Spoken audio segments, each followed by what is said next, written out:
करीब 8,80,000 साल पहले श्रीलंका।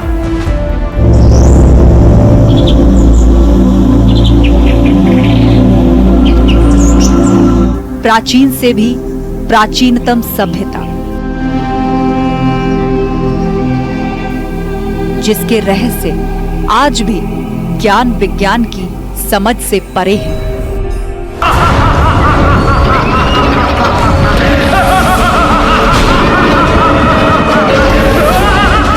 तब इसी श्रीलंका पर एक अत्याचारी राजा रावण का राज हुआ करता था। कहते हैं लंका चमचमाते सोने की बनी थी, लेकिन उसके अधिपति रावण का हृदय उतनी ही गहरी कालिमा से आच्छादित था। महाअभिमानी और सदाचारियों का परम शत्रु।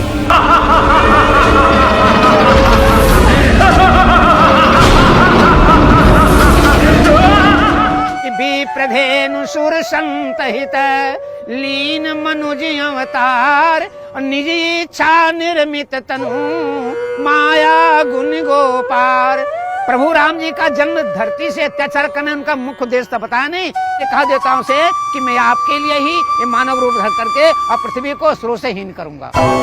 जब हुई धर्म की हानि, बाढ़ही असुर अधम अभिमानी, तब तब धरी प्रभु विविध शरीरा, हर ही दयानिधि सज्जन पीरा।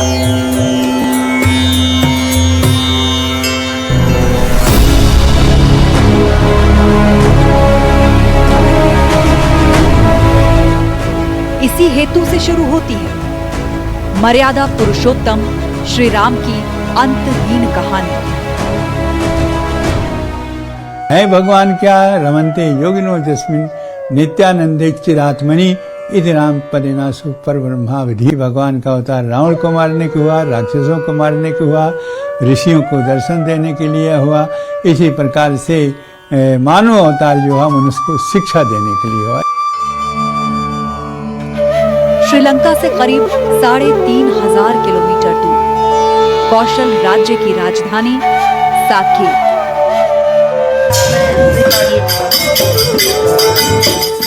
साकेत अर्थात जो स्वर्ग के समान हो।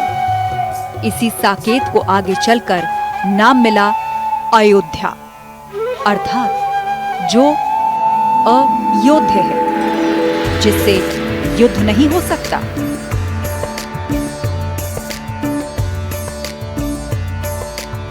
अथवा जिसे युद्ध में पराजित नहीं किया जा सकता।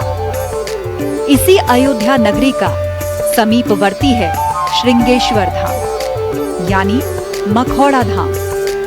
यह श्रृंगी ऋषि की तपोस्थली थी।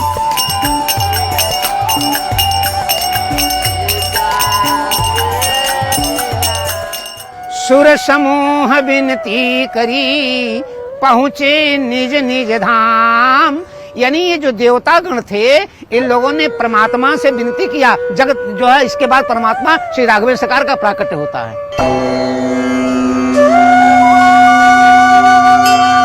अर्थात वो क्षण जब धरती से अत्याचार को खत्म करने के लिए जगदाधार प्रभु रघुकुल में प्रकट हुए।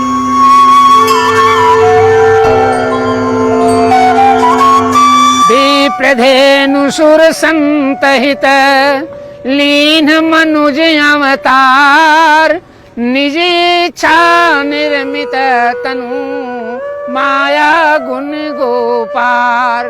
निश्चरहीन करो मही भुज उठायपन कीन, और सकल मुनि के आश्रम जाई जाई सुख दीन। परमात्मा श्री राघवेंद्र सरकार का अवतार निश्चित तौर से असुरों के वध के लिए ही हुआ था।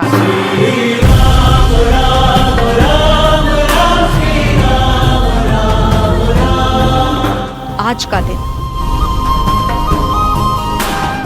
मैं अयोध्या।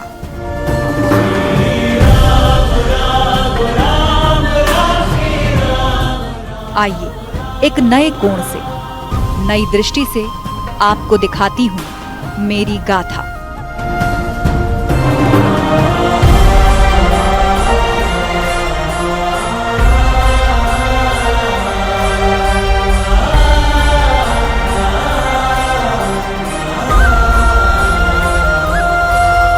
गाथा जिसमें वात्सल्य भी है, राग भी है, करुणा भी है, श्रद्धा भी है, द्वेष भी, श्रृंगार भी है, ध्वंस भी है और निर्माण भी।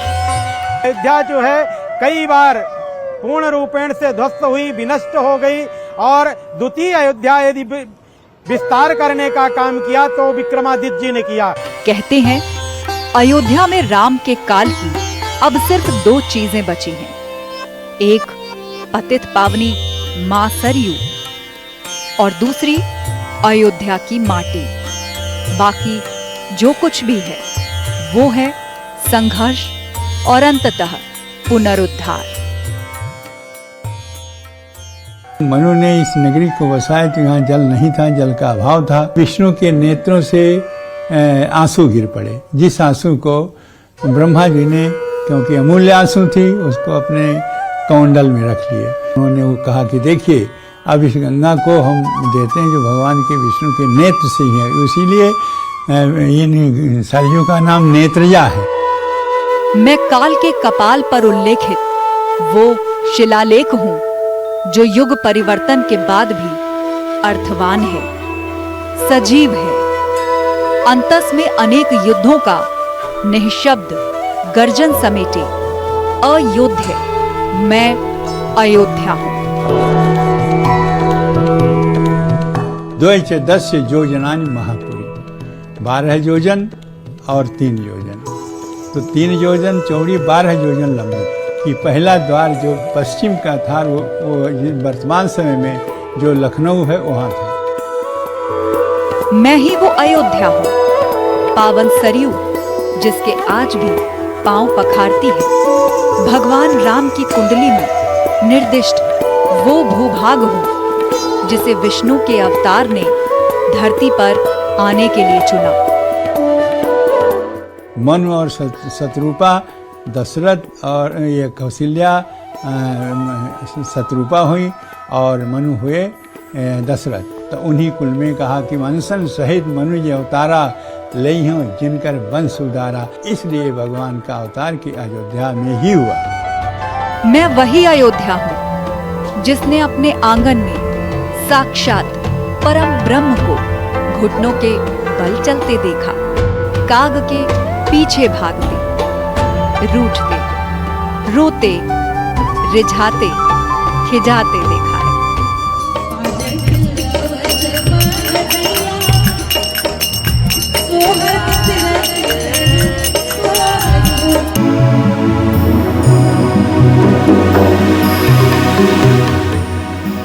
राम को आधार बनाते ही मेरी कथा का प्रारंभ युगों में पीछे चला जाता है। सतयुग में स्वयं वैवस्वत मनु ने मेरी नींव रखी। सूर्यवंशी राजाओं की मैं राजधानी थी। वर्षों तक चले राम राज्य के बाद जब श्री राम ने जल समाधि ले अपनी सांसारिक लीला समेटी, तभी से मेरा स्मित, मेरा हास्य, लास्य और श्रृंगार भी तिरोहित होने लगा। एकाकी रह गई, जनरव रहते हुए भी मन से उजाड़ हो चली।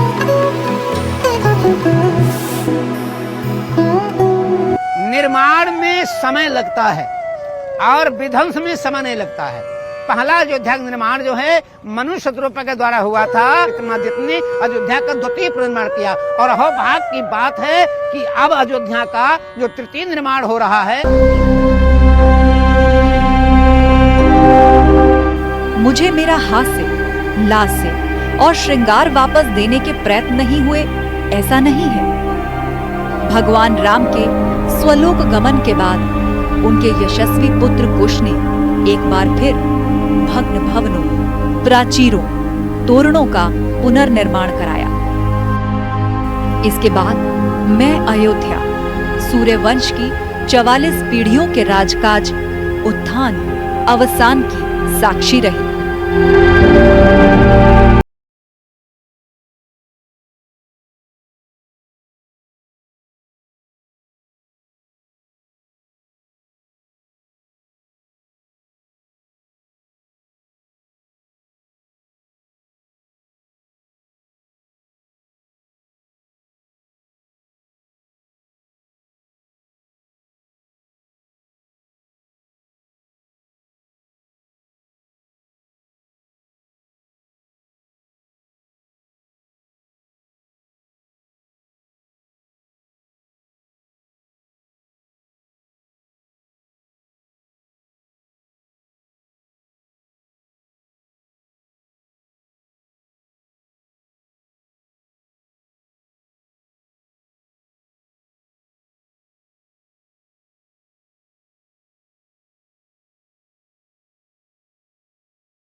राम आएंगे आएंगे राम आएंगे, राम आएंगे आएंगे,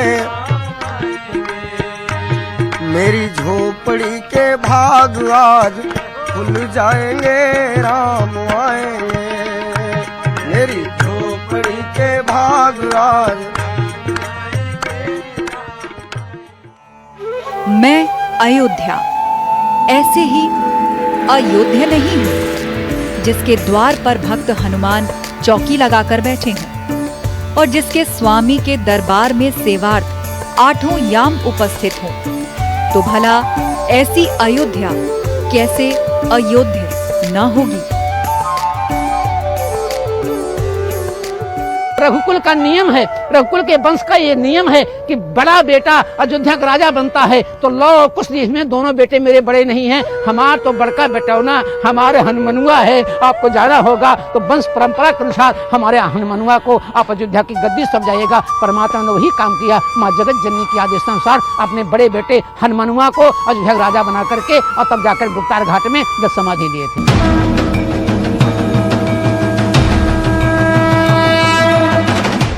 अयोध्या जिसे आप खुली आंखों से देखें या बंद पलकों से, भगवान राम इसके कण कण में दिखेंगे।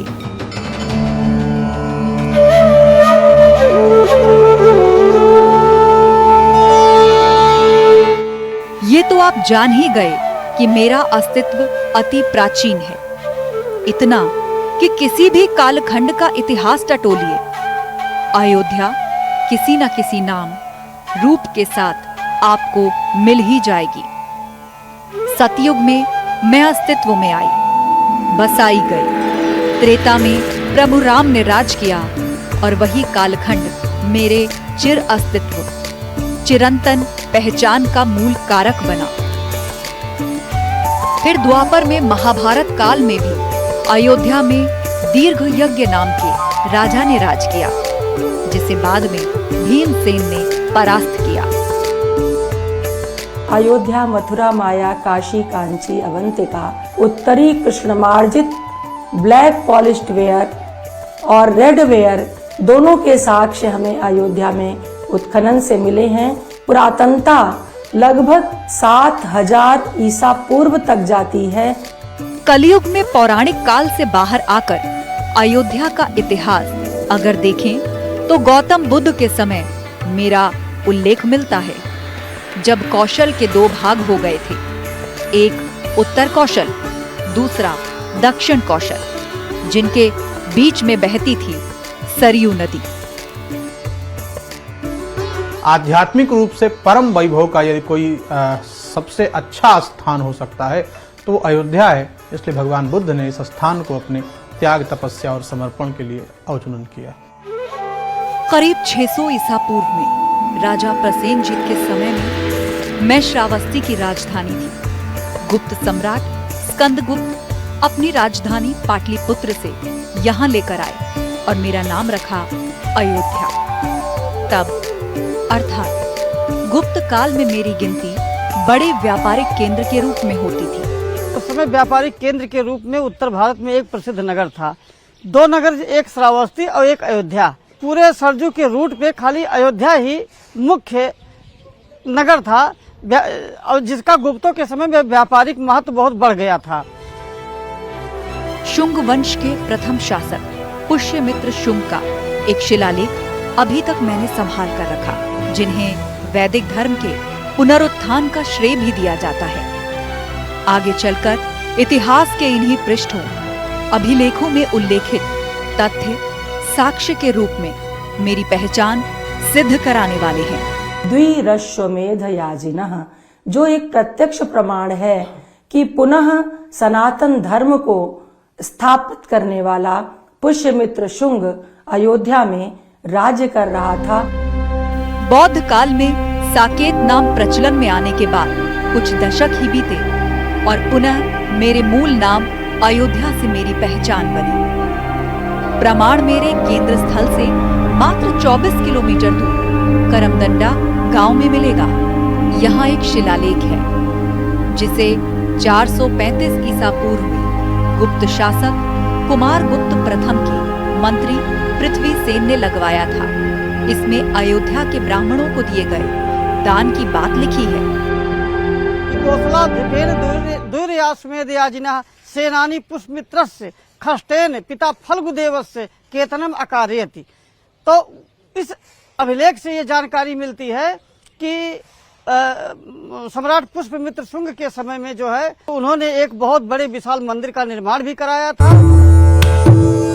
अब मैं अपनी वो कथा सुनाने जा रही हूँ जिससे मेरा अस्तित्व है, जो मेरी थाती है और जिसके बिना हमारी, आपकी या कहें पूरे भारतवर्ष की सांस्कृतिक पहचान अधूरी है। इस कथा के आधार तत्व भी राम ही है, लेकिन ये ऐतिहासिक है, पौराणिक नहीं। इसीलिए सत्यता पर कोई प्रश्न नहीं है। और हाँ, संघर्ष, जिजीविषा, त्याग, रक्तपात और बलिदान के उपरांत मनोवांछित की प्राप्ति की गाथा कम रोचक भी नहीं है। कथा है हमारे आपके, सबके आराध्य प्रभु राम के मंदिर की। आज द्वितीय अयोध्या को जिस तरह से विस्तारित करिया एक गौ के निर्देशन पर, भगवती जब गौ माँ ने जब यहाँ आकर के और गौ के दुग्ध के द्वारा वही अयोध्या के उन चिन्हों को स्थापित करके और महाराज विक्रमादित्य ने उस अयोध्या को सजाने का काम किया। गीता प्रेस की पुस्तक अयोध्या दर्शन की पृष्ठ संख्या 98-99 में पहले राम मंदिर निर्माण का आख्यान मिलता है, जिसे गुप्त वंश के सबसे महान और पराक्रमी राजा विक्रमादित्य ने बनवाया था।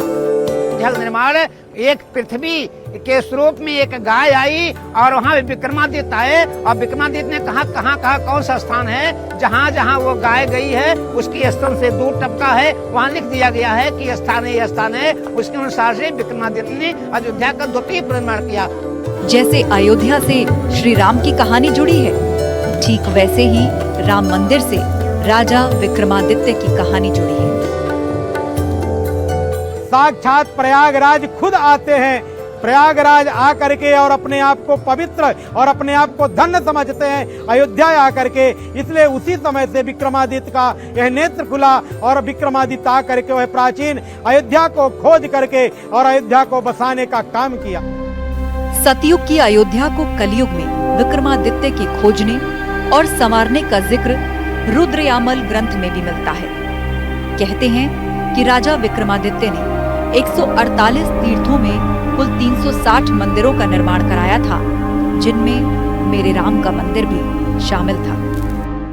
उन्होंने कहा कि महाराज यही अयोध्या नगरी है और इस अयोध्या नगरी का आप पुनरुद्धार कीजिए। अयोध्या के 148 तीर्थों का जो है वो सुनिश्चितीकरण किया। मैं अयोध्या भारत की 7 मोक्षदायिनी पुरियों में से एक थी, लेकिन नियति को शायद कुछ और ही मंजूर था। युग बदल रहा था तो मेरी परिणति भी बदलने वाली थी। अयोध्या के 9 द्वार बताए गए हैं। उस दृष्टि से ये देह भी अयोध्या ही है, जो रोम रोम में रमता है, सर्वत्र जिसका वास है, जो नित्य विद्यमान है, ऐसी सनातन, शाश्वत, सार्वभौम, प्रत्येक काल में स्थिर अथवा समीचीन और नित्य प्रासंगिक सत्ता श्री राम है। क्या मनुना मानवेंद्रेण या पुरी निर्मिता स्वयं, मनु ने ही इस नगरी को बसाया कि देखत पुरी अखिल अभाग। ये दूर से ही इस नगरी को देख लिया जाए तो जन्म जन्मांतर की प्रायश्चित जो है समाप्त हो जाती है। ये तो देह भी एक प्रकार से अयोध्या ही है, जिससे लड़ा नहीं जा सकता, यानी जिससे जीता नहीं जा सकता, वो अयोध्या है। अब सवाल उठता है कि प्राचीन से भी प्राचीनतम अयोध्या की स्थिति क्या है और अयोध्या का महत्व क्या है। महाराज मनु की जो पहली राजधानी बनी है वो अयोध्या बनी है। तो अयोध्या राजधानी के साथ साथ हम कह सकते हैं कि मानवता को जो उत्स है, मानवता कहीं से प्रारंभ होती है। पहला मानव इस धरती पर, इस विश्व में आया और उसने किसी नगरी की स्थापना करके और अपने जीवन चक्र को आगे बढ़ाकर मानवता के उन्नायक सफर को आगे बढ़ाया है, तो उसकी भूमि अयोध्या है। भारत की हर धड़कन में श्री राम है, हर श्वास में रमे हुए हैं श्री राम। जीवन की आशा में परस्पर मिलते हुए दो व्यक्ति एक दूसरे को राम राम कहते हैं। मृत्यु पर श्मशान ले जाते समय राम नाम सत्य ही मोक्ष मंत्र बन जाता है। ऐसे राम की महिमा अपार है, अनंत है उनका विस्तार। भला ऐसे राम की अयोध्या किसी आक्रांता के आगे कैसे हार जाती, जबकि अयोध्या तो अयोध्या है। जो बाह्य रूप से नहीं, अंतर्गत जो अपने हृदय के द्वंद्व को समाप्त करके और मानवता को प्रसारित करने वाली राजधानी है, उसे ही हम अयोध्या करते हैं, जिसको कभी हराया ना जा सके, जिसको कभी जीता ना जा सके, जिसको कभी पराजित ना किया जा सके, जिसको कभी परास्त ना किया जा सके। वैसे तो मैं राम से भी प्राचीन हूँ। मैंने नगर शहर होते खुद को कई बार बनते, मिटते, सजते और संवरते देखा। सतयुग में मनु के मन में बसी मैं, त्रेता में महाराज दशरथ का स्वर्णिम युग देखा, राम का राम राज्य देखा, फिर उन्मादी बर्बरता की गवाह भी बनी। ऐसे तो मैंने अनेक युद्ध देखे हैं, भूमि पर अस्त्र शस्त्रों से लड़े जाने वाले भी और अंतस में चलने वाले भयंकर महायुद्ध भी। लेकिन 1528 में अयोध्या से लड़ा गया वो युद्ध जो युद्ध नहीं, एक आक्रांता का आक्रमण और समर्पण के बजाय प्रतिकार में शीश कटाने वालों की सैन्य यज्ञ में आहुति ही थी। तब मेरी आत्मा पर प्रहार हुआ था, राम के नगर पर प्रहार हुआ था, भारत की सांस्कृतिक पहचान पर प्रहार हुआ था, राम के जन्म स्थान पर प्रहार हुआ था। लेकिन तब भी मैं हारी नहीं।